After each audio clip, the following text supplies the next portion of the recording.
नमस्कार दोस्तों, शिक्षा का सफ़र में आपका स्वागत है। और आज हम इस वीडियो के माध्यम से क्रिया तथा इसके भेदों के बारे में जानकारी हासिल करेंगे। क्योंकि हम जानते हैं हिंदी व्याकरण में क्रिया का स्थान बहुत महत्वपूर्ण है, क्योंकि इसके बिना कोई भी वाक्य पूरा नहीं होता है। अतः क्रिया सभी कक्षाओं तथा प्रतियोगी परीक्षाओं के लिए बहुत महत्वपूर्ण होता है। हर परीक्षा में इससे 4-5 सवाल पूछ ही लिया जाता है। तो चलिए शुरू करते हैं।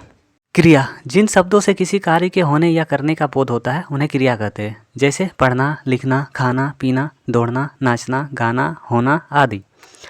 धातु क्रिया के मूल रूप को धातु कहते हैं। धातु में ना प्रत्यय जोड़ने पर क्रिया का सामान्य रूप बनता है। जैसे लिख में ना प्रत्यय जोड़ने के बाद लिखना बन गया, पढ़ में ना प्रत्यय जोड़ने के बाद पढ़ना बन गया, जोड़ में ना प्रत्यय जोड़ लगाने के बाद जोड़ना बन गया, तथा बोल में ना प्रत्यय जोड़ने के बाद बोलना बन गया।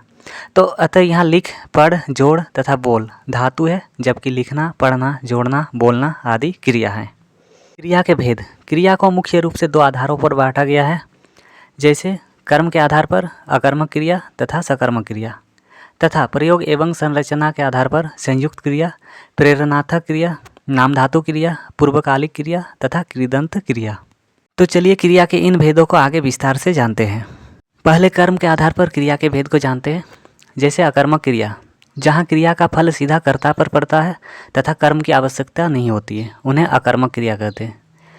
जैसे मोहन सोता है, जूही हंसती है, पक्षी उड़ रहा है, बच्चा रो रहा है। इसकी पहचान देखें तो क्या या किसको लगाकर प्रश्न पूछे तो इसका कोई उत्तर नहीं मिलता है।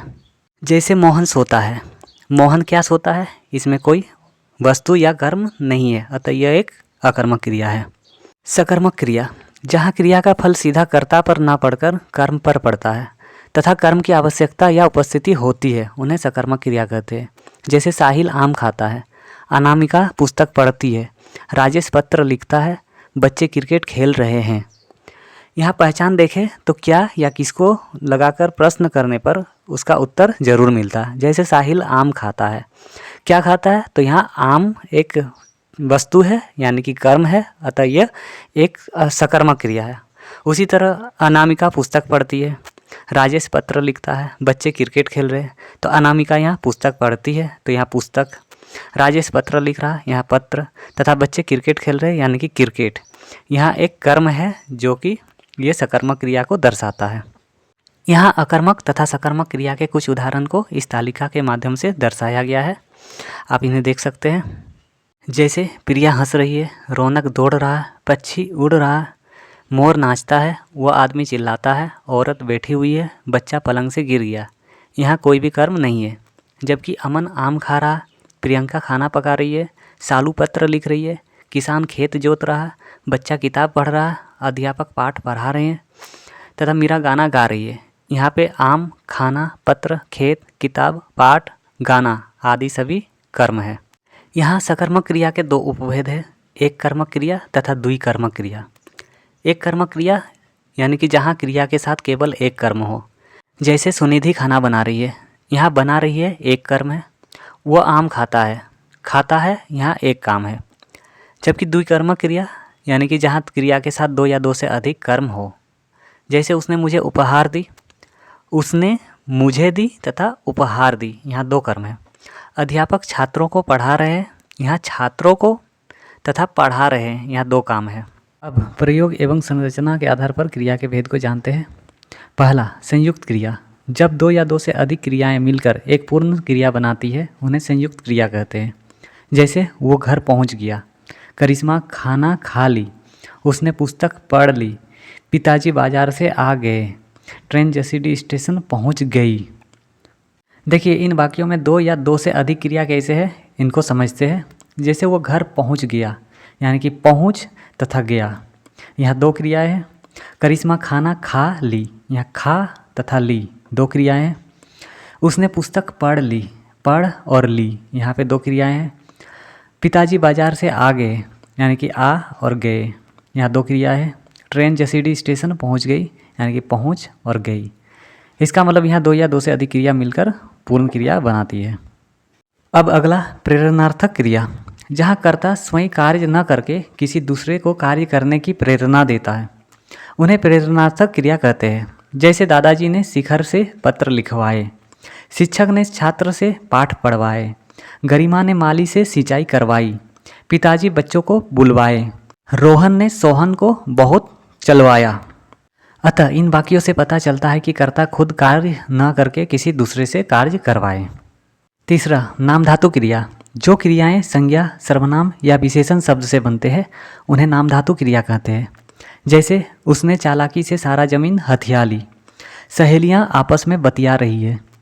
राधा बहुत शर्मा रही है। हमें अपने संस्कृति को अपनाना चाहिए। उसने दृश्य को फिल्माया।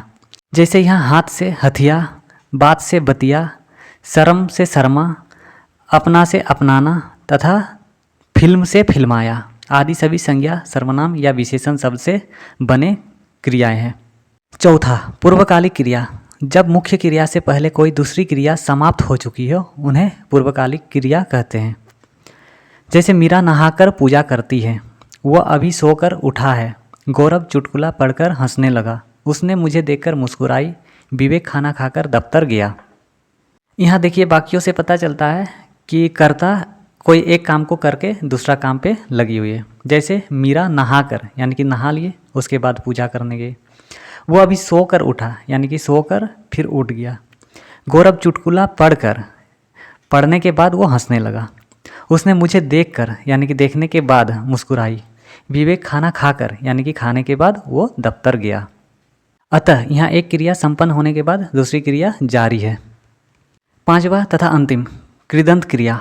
जब क्रिया शब्दों के अंत में प्रत्यय लगाकर नई क्रिया बनाई जाए तो उन्हें कृदंत क्रिया कहते हैं। जैसे प्रियांशु तेज दौड़ता है।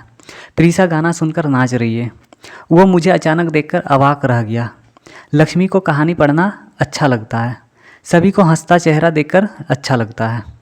यहाँ देख सकते हैं सभी क्रिया में प्रत्यय लगा हुआ। जैसे दौड़ता में ता प्रत्यय लगा हुआ है, सुनकर में कर प्रत्यय लगा हुआ है, देखकर में कर प्रत्यय लगा हुआ, पढ़ना में ना प्रत्यय लगा हुआ तथा हंसता में ता प्रत्यय लगा हुआ है। तो ये था क्रिया तथा उनके भेद। आगे आपके लिए 3 सवाल। पहला प्रश्न, राधा खाना खा रही है, वाक्य में कौन सी क्रिया है। दूसरा प्रश्न, बतियाना किस प्रकार की क्रिया है। तीसरा प्रश्न, वो खाकर सो गया, वाक्य में पूर्वकालिक क्रिया को पहचानिए। इसका उत्तर आप कमेंट बॉक्स में देने की कोशिश करें। तब आज के लिए बस इतना ही। मिलते हैं अगली वीडियो में। इस सफ़र में हमारे साथ जुड़े रहने के लिए धन्यवाद।